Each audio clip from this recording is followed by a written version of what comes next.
Hi, I'm Heidi, a historian and host of They Also Served, where we discover the lives of little-known women who made a big impact on Christianity in America and around the world.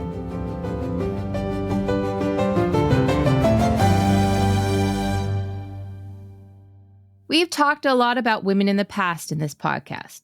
But what about today? How are women shaping the reality of the church today? Who are they, and what led them to their careers? Who inspired them? I'm Cindy Tooch. I have been a pastor, a teacher, a Bible teacher. I have been a TV host with Youth and Evangelism. I've been the director of Literature Evangelism Program, which is going door to door with young people selling gospel literature. I have worked at the Ellen G. White Estate at Adventist World Headquarters, and now I'm retired. Greetings, everyone. I am Dr. Ella Louise Smith-Simmons. I am an educator by calling, and I have been engaged in educational and then general conference level leadership for many years, more than I can recall, but I believe I can count about 40 or so altogether. The previous 17 years, excluding the COVID few years, were service as the General Vice President of the General Conference of Seventh-day Adventists, from which I retired after COVID. My name is Kayla Goodman. I am currently a seminary student here at Andrews University, sponsored by Florida Conference. So after I'm done here, I'll go pastor somewhere in Florida. I'm Lisa Beardsley-Hardy, Director of Education at the General Conference Department of Education at the World Headquarters. I'm a historian. I teach at Southern Adventist University in Chattanooga, Tennessee. A range of courses from the freshman seminars through senior research classes, mostly focusing on the early modern era. My name is Sylvia Scholtus. I'm married to Maya Roscher, and I have 3 children and 2 grandsons. I finished the licentiate in theology in 1983, and I was the first woman to finish a PhD in theology by the River Plate University and in the South American Division in 2014. As a professor, I taught different subjects in the 4 faculties of the university in the undergraduate and postgraduate levels, and I began my training as a researcher and writer. I wrote more than 30 books, chapters of books as part of research teams, and more than 100 articles published in different countries and languages such as Portuguese, English, Spanish, French, and Finnish. Due to my experience as researcher, theology teacher, and historian, I also gave conferences and talks in Argentina and other countries. I am retired since 2020, though I continue active as a speaker, researcher, and writer. I am a disciple of Jesus Christ. I'm a storyteller. I'm a prayer warrior, and I am a dreamer. I love ministry. I love leadership. I love fellowship, communicating. I love traveling. I love time with my family, and I am happiest and most fulfilled when all of these converge for God's glory. Right out of college, I felt the Lord calling me to do something to connect my generation and keep my generation connected to the church. Many of my peers were leaving the Adventist church. As we went through college, a lot of my friends were like, I just don't relate to the church anymore, the message, whatever. This is my parents' church, my grandparents' church, not mine. And I felt that communication was my bailiwick. That was my area. I loved magazines at the time. And one day, God did what he does. He just passed a little thought through my mind. And it was, why don't you create a magazine that would keep your Generation X connected to the church? And I say that was the beginning of how I am and who I am and where I am today. I started a magazine called Adventist View, and I started as a volunteer. 30 years later, here I am as the first woman executive secretary and executive officer of the Columbia Union. So that's a bookend, and there's a lot that went on between that. I mostly have served as a communicator. I went on to edit other church magazines for the Review and Herald, And then 20 years ago, I was called to come to The Visitor and asked to be communication director and editor of the Columbia Union's news magazine, The Visitor. And I did that role. It was just the most fulfilling role for 2 decades.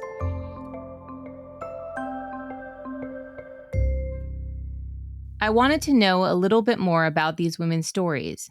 What experiences pushed them to be who they are today? My parents became Seventh-day Adventists when I was 4 years old, the first Seventh-day Adventist in Adams County in Washington State. And my mom, quite soon on, became interested in the writings of Ellen White. In my early, or I guess mid-20s, I just felt one night a need to experience God in deeper ways. So I went to prayer meeting, left our toddler with my husband, went to prayer meeting where I found this group of elderly people. At least they seemed elderly to me at the time. They were probably about as old as I am now. And they were studying a book, Steps to Christ. And I knew about that book, but I'd never read it cover to cover. So I took it home that night and I read Steps to Christ cover to cover. And really, it revolutionized my experience with Jesus.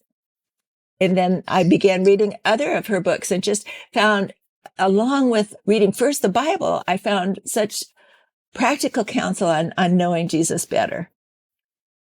Many women mentioned a teacher or professor who served as an example of professionalism and inspiration. Dr. Joyce Hopp was the dean of the School of Allied Health, but she was a professor in the School of Public Health at Loma Linda University when I went to do my MPH. And she really modeled to me professionalism and faith and courage. She was articulate. She's been a wonderful role model in many ways and a caring person. What she did, she probably didn't even realize, and that was being a very good professional. She taught well, and she was reasonable too.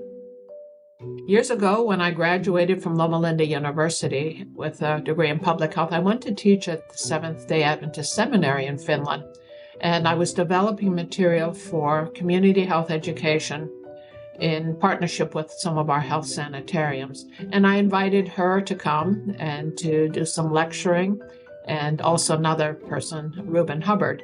Both of them came, and she just embraced the work. And then throughout the years has had an encouraging word.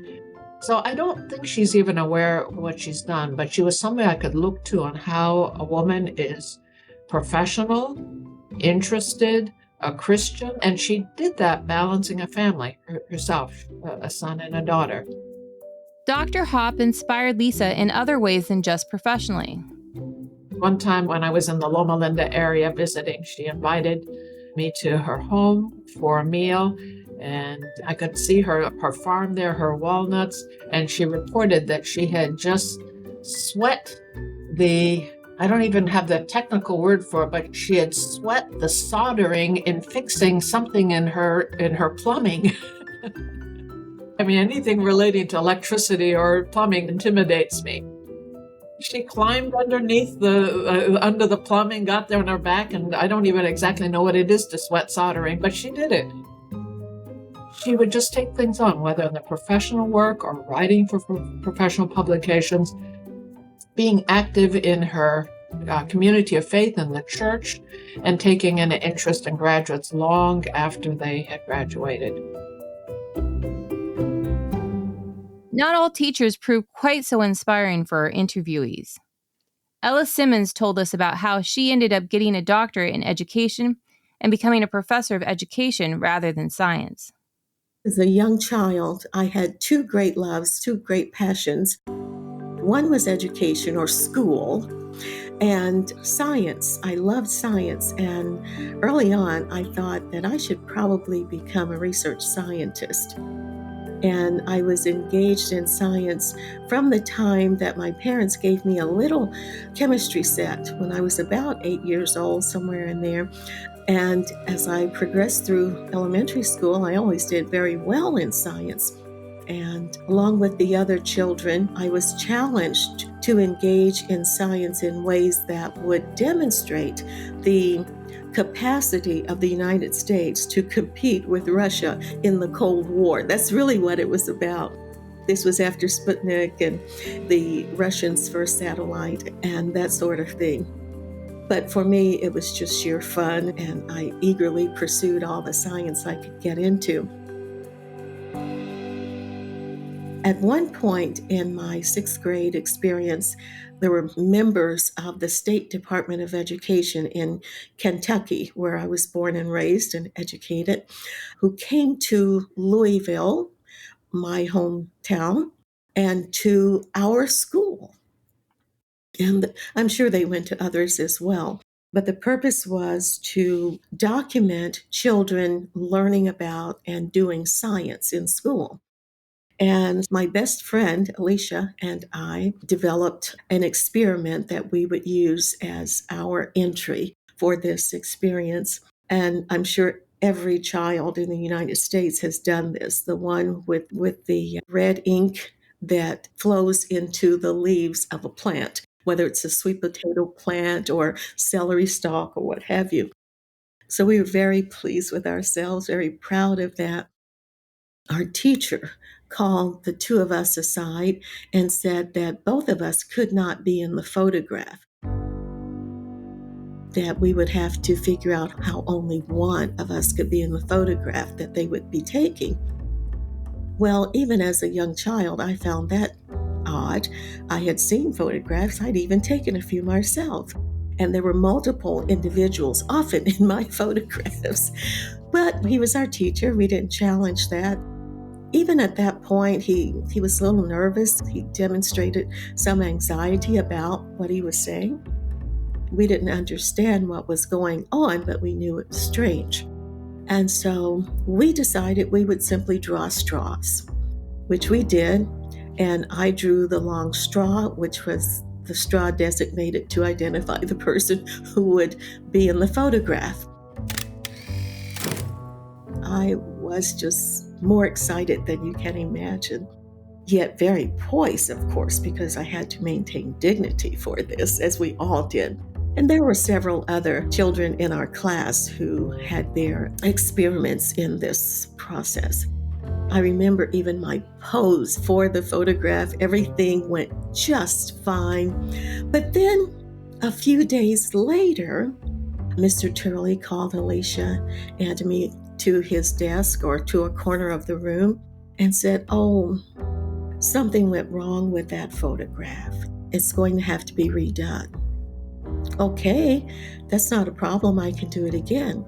But he said, "No, since you were in the first photograph, Ella, Alicia will have to be in the second photograph." And my little feathers just fell.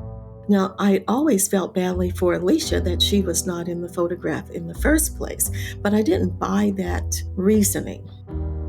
And I soon figured it out. Everybody understood what was going on. And it was that day that I say a little scientist died, because I was taught clearly that little Black girls from Louisville, Kentucky could not be scientists. And although in my family I was taught that I could be anything that I chose, that I could do anything that I chose, that I would just need to work hard and remain faithful to the Lord and do what I was supposed to do and follow through, and all would be fine. But education often overrules home training or the education that children receive in the home. And I thought, they're right to a degree, but these are the people who control education. And so it is clear to me that's not my path. And I just lost heart for science after that.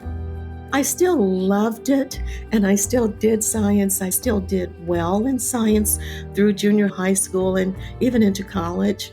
There was only one other time in undergraduate school I considered pursuing physics as a major and perhaps teaching physics, but the research scientist was gone, long gone. And even with that, I didn't have the fire anymore, and I just let it go. But I always loved education also.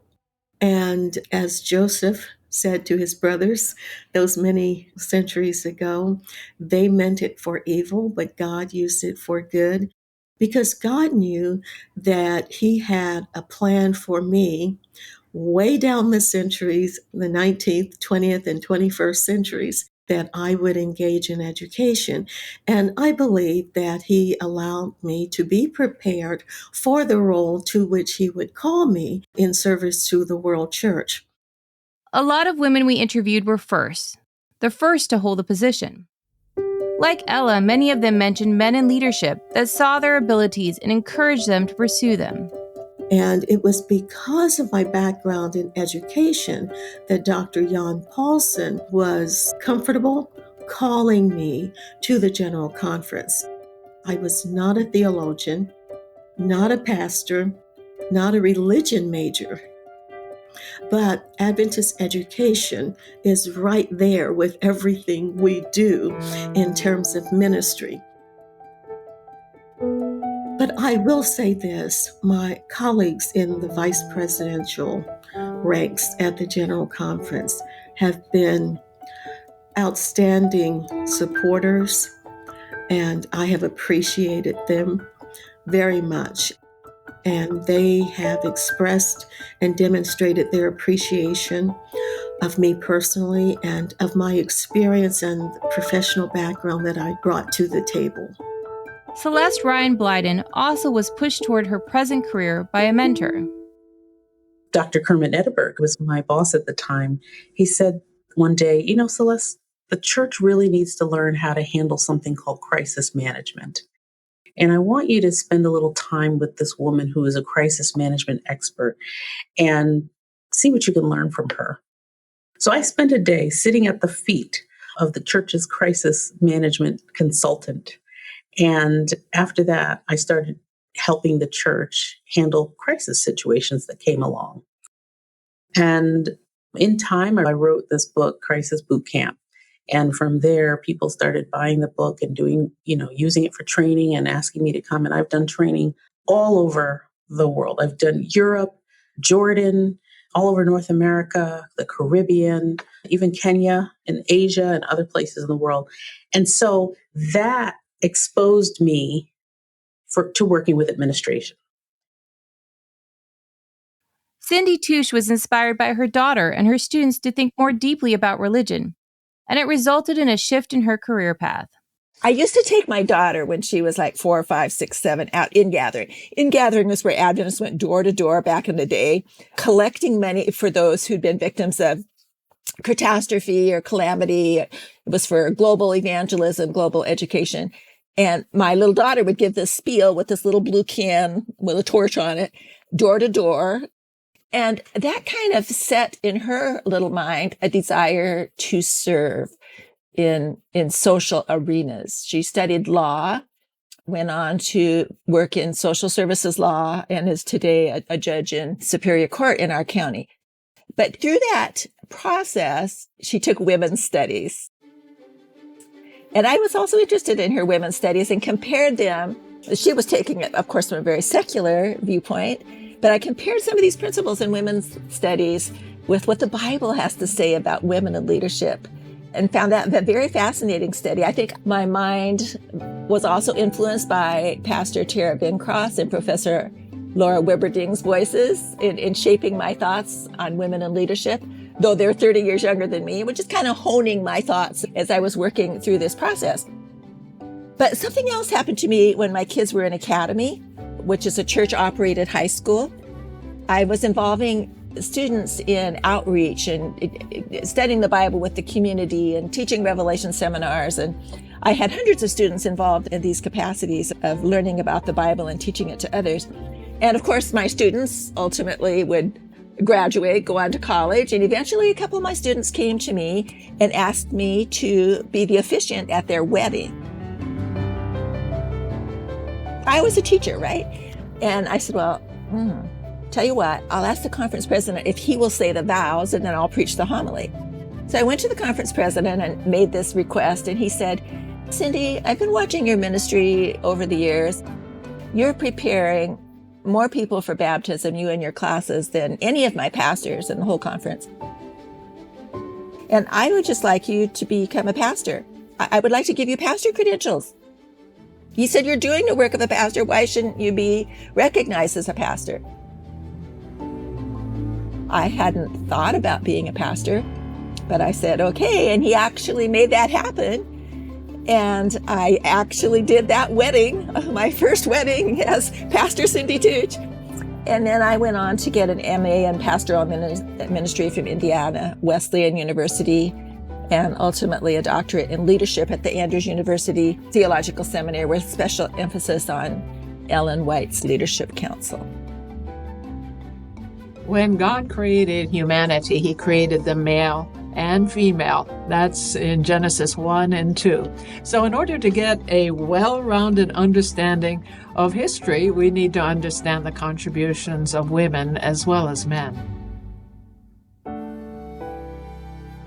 And what did being a pioneer themselves teach these women? I think that probably the most powerful lesson has been to just continue to fill the brains of young people, all young people, and then particularly those who would hear a different message, that they really can do anything, that it will be harder for some than for others, that some would be chosen and others would have to fight their way through, but to first and foremost hear and understand clearly God's purpose for their lives, to hear his call, and then to pursue that call with every fiber of their being. And sometimes it would mean pushing or pressing in one way, and at other times it would mean pushing or pressing in another, but always be led by God, and the Holy Spirit would direct them. And it also meant that I needed to do my very best to pave a path for those who would follow. And that has been one of the things that I've tried to do as a general vice president, to demonstrate courage through forward and upward movement with every decision, every task, but to demonstrate that it is not I, but God who will do it all. And to know that without a doubt is key to doing what God has planned. While at the same time, one has to be true to the specific work, ministry, and service of the calling. So there were causes that I championed as general vice president. There were tasks to be done on a daily basis. Most women have always had to multitask. So while I had my portfolio, like the men had theirs, I also had that other calling to model and to mentor along the way in various forms. And it's been part of my life as a Black or an African American woman in the United States. It's just always been that way. And we were taught that from the earliest ages. And all things that are reality are not necessarily fair. But in order to get to that which is fair, you have to deal with the reality. And also accept the fact that not everyone can do all things, that God equips us all differently, and to understand what your equipment is and to use it up. But also to support those who wear different armor so that they have somebody to hold up their arms or to help them along, because you know what it is not to have encouragers in your life. So you have to choose to be an encourager for others. But always God first, God first. This is God's war, this is God's ministry, this is God's service, this is God's celebration. It's all God's. And just let him use you in the way that he chooses in all of his processes. In this season of They Also Served, we've explored the stories of women who shaped Adventism, spread the gospel, and made a difference in the lives of countless in need. They were inventors, pioneers, theologians, educators, administrators, treasurers, physicians, and linguists, and they represent just a tiny fraction of the many, many women who have shaped and continue to shape Christianity. The women in the past still can speak through their stories to the living, to inspire and encourage a new generation. And women didn't just serve in the past, they still do. They serve as educators, treasurers, administrators, preachers, writers, editors, and even as quiet church members. As the women in our podcast have pointed out, mentorship is so important in inspiring others to serve. Even if not always heard or noticed, the impact of their lives on those around them is incalculably diffusive. Thanks for listening to our podcast.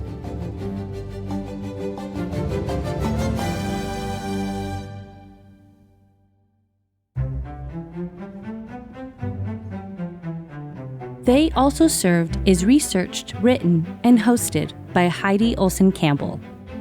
Thank you to our guests on today's episode, Dr. Ella Simmons, Kayla Goodman, Dr. Sylvia Schultus, Celeste Ryan Blyden, Lisa Beardsley Hardy, Dr. Lisa Clark Diller, and Cindy Chooch.